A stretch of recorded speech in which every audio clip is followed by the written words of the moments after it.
Varicose వ్యాధితో బాధపడుతున్నారంట. తక్కువ ఖర్చుతో ట్రీట్మెంట్ కావాలి అనుకుంటే ఎవిస్ హాస్పిటల్ని సంప్రదించండి.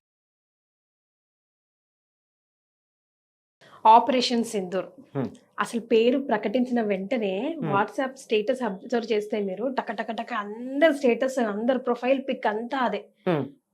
ప్రతి ఒక్కరిది చెక్ చేస్తే మొత్తం కాంటాక్ట్ లిస్ట్ లో మొత్తం అదే. అంటే ప్రతి ఒక్కరు కూడా ఓన్ చేసుకొని నరనరాల్లోకి వెళ్ళిపోయింది అనమాట.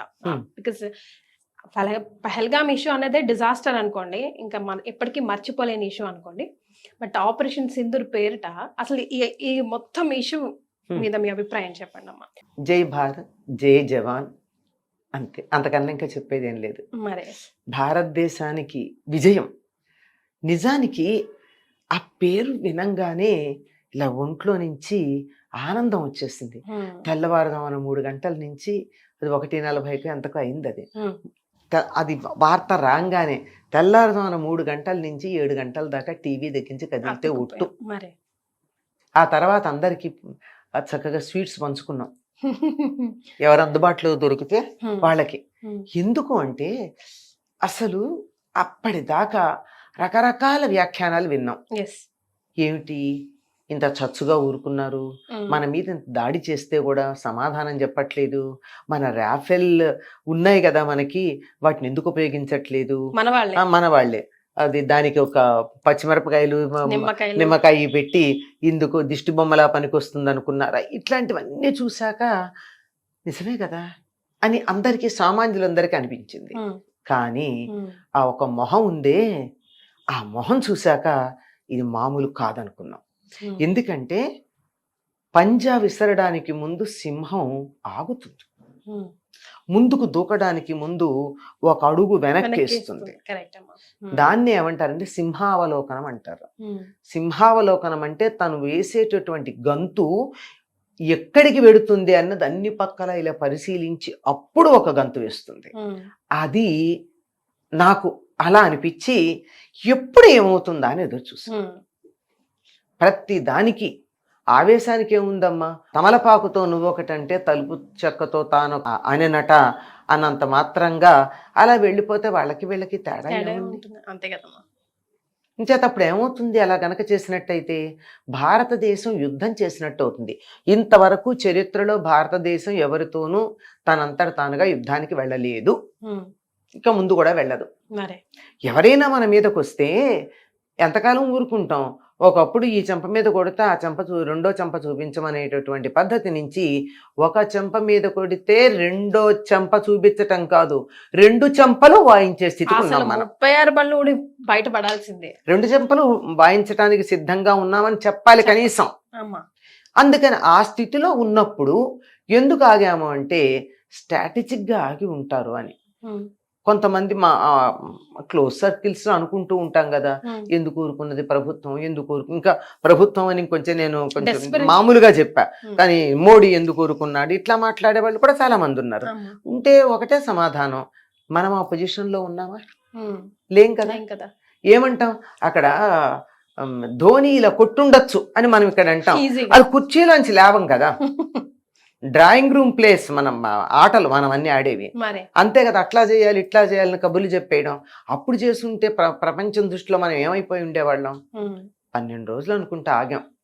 అన్ని రోజులు ఆగినందువల్ల ఏం జరిగింది, ప్రపంచం ఎవ్వరూ మనని ఏమీ అనడానికి వీల్లేక మన పక్షాన మాట్లాడాల్సినటువంటి పరిస్థితి వచ్చింది. ఎందుకంటే ఒక్క సివిలియన్ మీద చనిపోవడం జరగలేదు, కనీసం వాళ్ళ మిలిటరీ మీద కూడా మనం చేయలేదు, ఒక్క ఉగ్రవాదుల మీద మాత్రమే చేస్తాం. ఇప్పటికి కూడా చేస్తున్న మాట ఏమిటి, మాకు పాకిస్తాన్తో ఎటువంటి సమస్య లేదు, మాకున్న సమస్యల్లా ఉగ్రవాదంతోనే. ఉగ్రవాదాన్ని పెంచి పోషిస్తూ వాళ్ళని బాగా దగ్గర పెట్టుకుంది కనుక మేము పాకిస్తాన్తో ఇట్లా మాట్లాడుతున్నాం. ఒక్కసారి ఆ ఉగ్రవాదులను మాకు అప్పజెప్పేస్తే, మీరింతకు ముందు ఆక్రమించిన మా జమ్మూ అండ్ కాశ్మీర్ని మాకు ఇచ్చేస్తే మీకు మాకు సమస్య ఏమిటి అన్నట్టే ఉన్నాం. అంతే, ఇప్పటికీ అదే మాట.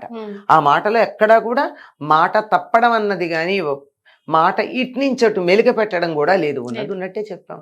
కనుక అలా ఎదురు చూస్తూ ఉన్నటువంటి సమయంలో సైలెంట్గా ఎవ్వరూ ఏమీ అనుకునేటు ఆలోచించే అవకాశం కూడా లేకుండా అంతా 43 నిమిషాలు 23 నిమిషాలు అనుకుంటా 23 నిమిషాల్లో కావలసిన పని అంతా అయిపోయింది. ఇంకా మాటల్లో ఎక్కడో లాంగ్ నైట్ అది ఇలాంటి మాటలేవో అన్నాడు ఆయన. అంటే దాన్ని బట్టి 7-8 తారీఖులను లెక్కేసుకున్నారు. కానీ 7 ఎర్లీ అవర్స్ అని ఊహించుకోలే. లాంగ్ నైట్ 7-8లో ఉంటుందంటే 7వ తారీఖు రాత్రి 8 అలా ఊహించుకున్నారే తప్ప ఇది 6th night early hours of 7th అని ఎవరు ఊహించలేదు. అసలు పెట్టిన పేరు ఎట్లా ఉందమ్మా? అసలు పంపించినటువంటి వాళ్ళు ఎవరిని పంపించాడమ్మా యుద్ధానికి ఇంతమంది ఉంటే? ఏ ఆడపిల్ల సింధూరు అయితే తీసుకున్నారో వాళ్ళు అదే ఆడపిల్లతో సమాధానం చెప్పించాడమ్మా. కానీ వినండి, సింధూరం పెట్టుకోని ఆడపిల్ల చేత అర్థమైందా? సోఫియా ఖురేషి పెట్టుకోరు కదా, colonel Sofia Qureshi, she's a Muslim ఆవిడ. తర్వాత ఆవిడతో పాటు ఉన్నది వ్యోమికా సింగ్. వ్యోమిక అంటే అర్థం వ్యోమం అంటే ఆకాశం, ఆకాశంలో తిరిగేటటువంటి అమ్మాయి. వాళ్ళిద్దరి చేత పంపించాడు. వాళ్ళిద్దరు ఎవరు? ఒకరేమో ముస్లిం లేడీ, ఒక ఆవిడేమో పంజాబీ. ముస్లిం లేడీ పాకిస్తాన్ వాళ్ళు ఏమనడానికి లేదు, పంజాబీ ఖలిస్తాన్ వాళ్ళు నోరెత్తడానికి లేదు. ఇటు పాకిస్తానీ అటు ఖలిస్తానీ ఇద్దరు నోళ్లు మూసుకోవడానికి 2 ఆడపిల్లలను పంపించారు. అరే చేతకాని దద్దమ్మల్లారా, మా ఆడపిల్లలు చాలరా మిమ్మల్ని గెలవడానికి అని పంపించాడు. ఆడపిల్లలు మామూలా? భారతదేశంలో ఉన్నటువంటి ఆడవాళ్ళు ఎట్లాంటి వాళ్ళు? ఒక్కొక్కళ్ళు ఒక్కొక్క దుర్గ, ఒక్కొక్క మహిషాసురమర్దని. వాళ్ళు మా దేశంలో ఉన్నటువంటి స్త్రీలు, వాళ్ళ సింధూరం తుడుస్తారా మీరు అని. దానికి పేరేమిటి? సింధూర్. సింధూర్ అని దాంట్లో హిందీలో కానీ తెలుగులో కానీ ఇంగ్లీష్లో కానీ ఆ ఓ కుంకంభరిణి అంటే మళ్ళీ మీరు ఎవరన్నా కన్ఫ్యూజ్ అవుతారేమో, మీకు అర్థం కాలేదేమో మేము చెప్తున్నాం. చేసింది ఎందుకు? మా ఆడపిల్లల సింధూరం తుడిచేసినందుకు మేము ఊరుకున్నాం. ఏ సోదరుడు ఊరుకుంటాడమ్మా? అక్క చెల్లెళ్లకు కుంకం తుడిచేస్తే ఏ అన్నదమ్ముడు ఊరుకుంటాడు? ఏ తండ్రి సహిస్తాడు? ఏ కొడుకు ఊరుకుంటాడు? ఊరుకోరు కదా. కనుక మేము ఊరుకోము. మా ఆడపిల్లల యొక్క సింధూరం మాకంత పవిత్రమైంది, జాగ్రత్తరా. పైగా ఎక్కడ దెబ్బ కొడితే పౌరుషం రేకెత్తుతుందో అక్కడ కుట్టాడండి ఆ ఉగ్రవాది ఒకడు. నన్ను కూడా చంపేయని ఆవిడ అడిగితే పో మోడీకి చెప్పుకో అన్నాడు. మోడీకి ఎంత దెబ్బ తగలాలి? ఈ ఆడపిల్లల్ని రక్షించలేడా మోడీ? ఆ పిల్లోడికి కూడా అదే సమాధానం చెప్పాడు కదా. అదే కదా, ఆడపిల్లల్ని రక్షించలేడా మోడీ అనేటటువంటి ఒక పౌరుషం రావాలి కదా. అది అంచేత మా దేశంలో స్త్రీల యొక్క మాంథేపే సింధూర్ అని అంటారే, అది ఎంత పవిత్రమైందో తెలుసా? అది గాని మామూలుగా అయినట్టయితే 5వ తనానికి చిహ్నంగా ఉండే సింధూరం శత్రువుల దగ్గరికి వస్తే అగ్నిలాగా మండిస్తుంది, మిమ్మల్ని మంటల్లో కాల్చేస్తుందని చెప్పడానికి. అది అంతేకాదమ్మా, సింధూరం ఇంకా ఎన్నింటికి సంబలో తెలుసా? పూర్వం యుద్ధానికి వెళ్లే రాజులకి నుదుట తిలకం పెట్టి పంపించేవారు. మా ఆడపిల్లలు వాళ్ళు పెట్టుకోవడం కాదు, మా మగవాళ్ళకు కూడా పెడతారు, జాగ్రత్త. వాళ్ళు ప్రోత్సహిస్తే మేము యుద్ధం చేస్తాం, మీరు బతికుంటారు. ఇంకోటి సింధూరం వీరతిలకం అంటారే, ఆ వీరతిలకమే కాదు, సింధూరం ఎవరిది? ఆంజనేయుడిది. మరి కదా, మా ఆంజనేయుడు మాకు జెండాపై కపిరాజు ఉన్నాడంటే ధర్మయుద్ధంలో మేమే గెలుస్తాం, మరొకటి కాదు. ఇలా అనేకమైనటువంటి అర్థాలతో సింధూర అనేటటువంటి పేరు పెట్టి ఆడపిల్లల్ని పంపించడంలో మరొక పరమార్థం ఉంది. ఈ జిహాదీలందరూ మతం పేరుతో చచ్చిపోవడానికి ఎందుకు సిద్ధంగా ఉంటారు? చచ్చిపోతే ఏమొస్తుంది? వాళ్ళకు ఒకటి వస్తుందని ఆశ. ఏంటదమ్మా? జన్నత్లో 72 వర్జిన్స్ వెయిట్ చేస్తూ ఉంటారు వాళ్ళ కోసం. అవునా? కానీ 2 కండిషన్స్ లో ఉండరు వాళ్ళు. ఒకటి, వాళ్ళ శరీరాన్ని భూస్థాపితం చేయకుండా తగలబెట్టిన, ఆడవాళ్ళ చేతిలో చచ్చిపోయినా.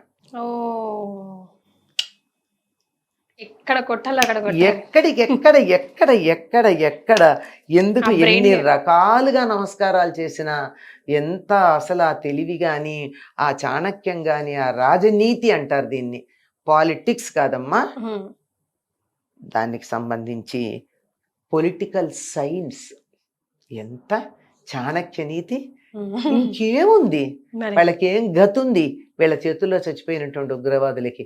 ఇక్కడ ఎలాగో లేదు, అక్కడ కూడా లేదు, లేదు. అయిపోయింది కదా. అయిపోయింది. ఈవిడెవరు? ఈ సోఫియా ఖురేషి. ఉమ్.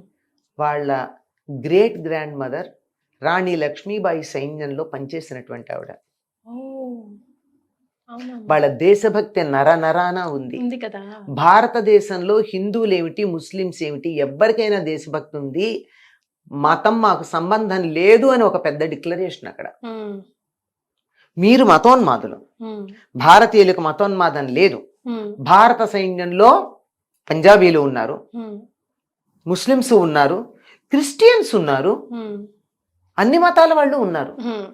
కానీ యాక్సెప్టెన్స్ కూడా ఆయన ధైర్యంగా Hmm. డెసిషన్ తీసుకోవడం. ఆల్రెడీ ఇప్పుడు Hmm. మతం మీదనే కదమ్మా అందరం కూడా వేడి వేడిగా ఉన్నాం, కానీ దానికి విరుద్ధంగానే We are డెసిషన్ తీసుకున్నాం. above religion. ఆ సంగతి మనం చెప్పుకుంటున్నాం, మనం చెప్పుకుంటున్నాం. మర్చిపోతున్నాం ఆ సంగతి. ఉమ్. భారతీయులకు ఎప్పుడు కూడా మతం అనేటటువంటి ఇరుకు సంకెళ్లలో లేం మనం. మనకు ఓ ధర్మం ఉంది, ధర్మాన్ని పాటిస్తున్నాం. మతం అన్నది లేనే లేదు.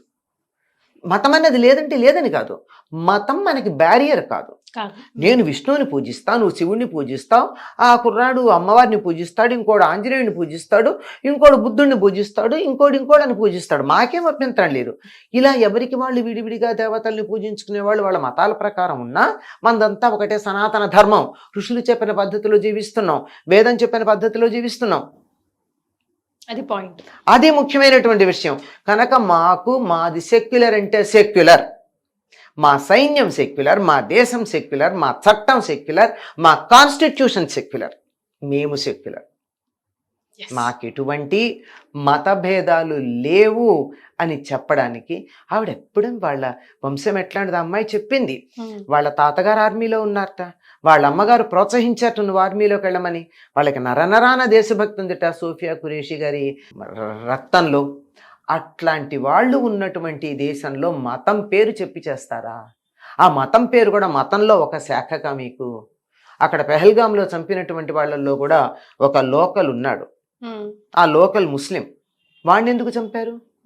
వీళ్ళ శాఖ కాదు కాదని. అది సో ఇంత మూర్ఖంగా, ఇంత ఇరుకు బుద్ధితో, ఇంత ఇరుక్కుపోయి ఇంత కప్పబుర్రలతో ఆలోచించేటటువంటి వాళ్ళకిను అసలు మతం మాకు ఏమీ సంబంధమే లేదు, మనుషులే మాకు ముఖ్యమనేటటువంటి విశాల భావం కలిగినటువంటి భారతీయ భావనకి ఎక్కడన్నా సంబంధం ఉందా?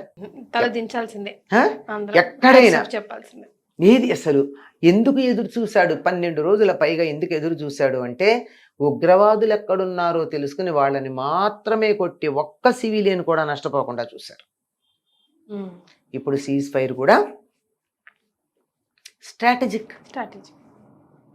చేతకాక మానేశాడని అనుకుంటున్నారు కానీ దాని వెనకాల చాలా కథ ఉంది కదా. 100% ఉంది. మన బ్రెయిన్ కి అందకపోవచ్చు.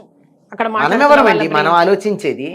మనం ఉంటే ఇక్కడ ఎందుకు ఉంటాం? మన తెలివితేటలు ఎక్కువ ఉంటే. అసలు ఫస్ట్ ఆఫ్ ఆల్ చేయాల్సింది ఏమిటంటే ఈ సోషల్ మీడియాలో ప్రభుత్వాన్ని కానీ వీటిని కానీ విమర్శించే పోస్టులు రాకుండా చూడగలిగితే సంతోషం. అంటే ఇప్పుడు ఆ మాట అంటే మీరు కూడా మాట్లాడారు కదా అంటున్నారు.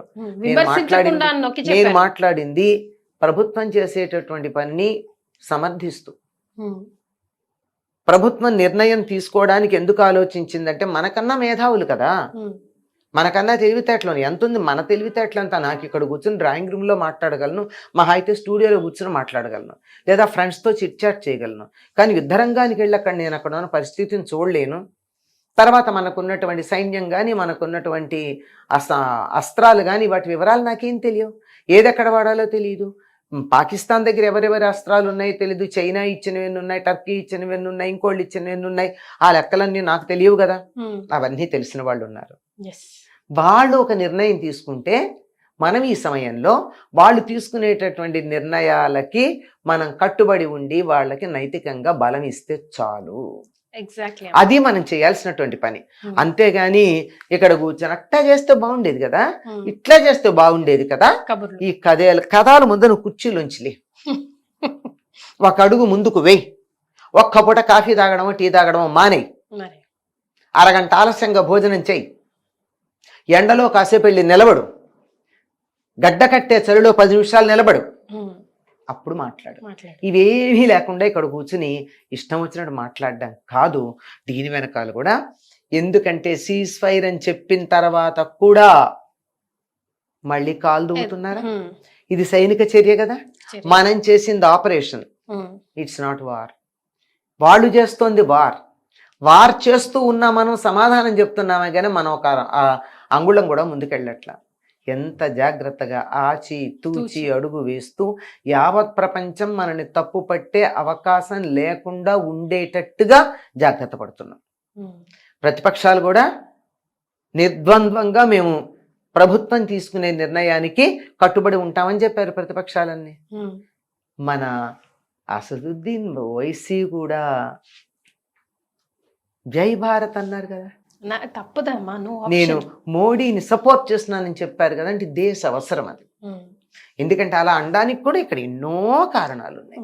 ఎన్నన్నా ఉండని అన్నారా అనేట్టు జరిగిందా లేదా? భారతదేశంలో ఉన్న పాకిస్తానీ సపోర్టర్స్ అందరూ వెళ్ళిపోండి అని చెప్పారా? ఆఖరికి దౌత్యరాయబార కార్యాలయం కూడా మనం క్లోజ్ చేసేసాం కదా. అక్కడి నుంచి మన వాళ్ళు వచ్చేసారు. ఇక్కడి నుంచి ఎవరు వెళ్ళడానికి వీల్లేదు. ఇది భగవంతుడు కూడా అనుకూలించి అనుకోకుండా కూడా ధర్మాన్ని కాపాడాల్సినటువంటి సమయం వచ్చింది గనక పరిస్థితులను అనుకూలంగా తీసుకొచ్చాడేమో అని అనిపిస్తుంది కొన్ని సంఘటనలు చూసిన తర్వాత. పాకిస్తాన్లో నిన్న మొన్న జరిగినటువంటి అణు విస్ఫోటనం కానీ, భూకంపం అని కంగారు పడ్డాలు కానీ ఇవన్నీ జరిగాయి. ఇదంతా దాని గురించి మనం గట్టిగా మాట్లాడుకోవద్దు. చాలా టైట్ క్లిప్డ్గా ఉండడమే చాలా మంచిది. అందుకే కదా సీజ్ ఫైర్కి ఇద్దరు నోరు మూసుకుని ఒప్పుకున్నారు. అది అవసరం. నోరు మూసుకుని ఆ విషయం కోసం ఇద్దరు అంగీకరించిన తల ఒగ్గాడు. ట్రంప్ మాటకి మోడీ తల ఒగ్గాడు. ట్రంప్ అంటే భయపడ్డాడు అని మన ఇష్టం వచ్చినట్టు మాట్లాడతాం. నాలుగుదే ఉంది. సోషల్ మీడియా ఓపెన్గా ఉంది కనుక అంటున్నాం. కానీ దాని వెనకాల ఉన్న కారణం తెలియదు అని కంగారు పడిపోవాల్సిందే. అంతటి వ్యవహారం ఉంది అక్కడ. అంత మాట అన్నాక కూడా కాలు దువ్వుతున్నటువంటి పాకిస్తాన్ యొక్క దుశ్చేష్టలు యావత్ ప్రపంచానికి తెలుస్తున్నాయి. మనం ఒప్పుకోవడం వల్ల ప్రపంచానికి వాడి దుర్మార్గం తెలుస్తుంది. వాడి దుర్మార్గమే కాదు, వాడిని సపోర్ట్ చేసే వాళ్ళది. నిన్న చెప్పినటువంటి మాట పాకిస్తాన్కి చెప్పాడు అనుకుంటున్నారా? మోడీ గారు చెప్పిన మాట, నీరు రక్తం కలిసి ప్రవహించవు, టెర్రరిజం వ్యాపారం కలిసి ఉండవు అని చెప్పాడే. ఎవరికది? ప్రపంచంలో చాలా దేశాలకి, ముఖ్యంగా కొన్ని దేశాలకి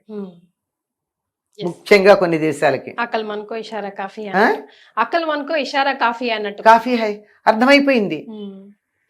ఎవరితో ఈ వ్యవహారాలన్నీ. పైకి మాత్రం మామూలుగా టెర్రరిజంలో జీరో టాలరెన్స్ టు ఉగ్రవాదానికి మాకు జీరో టాలరెన్స్ అన్నారు. ఉగ్రవాదం వ్యాపారం కలిసి ఉండవు, నెత్తురు నీళ్లు కలిసి ప్రవహించవు. అయిపోయిందా?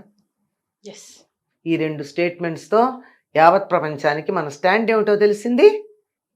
చాలా దేశాలు ఒళ్ళు దగ్గర పెట్టుకుని ఉండే ప్రయత్నాలు చేస్తున్నాయి.